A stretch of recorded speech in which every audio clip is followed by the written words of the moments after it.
Биз мурунку сабагыбызда талакты алдын алуу, ажырашпоо максатында 7 кеңеш боюнча сабакты баштаган элек.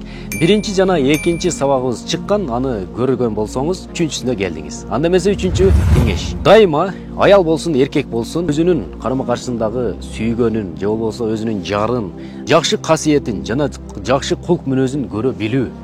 Бул адамдык сыпат болуп эсептелет.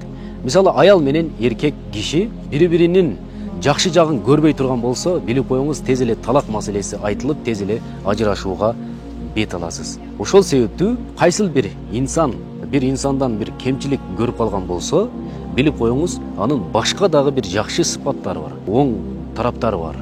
Ал инсанда болбогон нерсе бул инсанда болот. Бул инсанда болбогон нерсе тиги инсанда болот. Ошол сыңарындай бүткүл эле инсаният бул периште эмес. Сөзсүз түрдө кемчиликтүү болуп жаралынган. Анткени пайгамбарыбыз саллаллаху алейхи вассалам өзүнүн куттуу хадисинде айтат: ыймандуу адам, эркек киши, ыймандуу аялды эч качан бир кемчилигин карап жаман көрбөсүн дейт. Анткени бир инсандын кемчилигин көрүп калдыбы, дароо анын экинчи жагын карасын дейт. Бул кемчилик болгону менен экинчи жагында анын плюсу бар. Мындай жатканда анын жакшы бир кулк мүнөзү бар, анын жакшы бир пайдалуу жагы бар.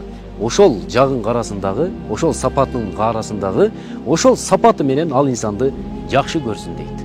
Бул пайгамбарыбыз саллаллаху алейхи вассаламдын биздин бүгүнкү күндөгү жашоого эң бир суудай, майдай, нандай, абадай керектүү сөздөрүнөн болуп эсептелет.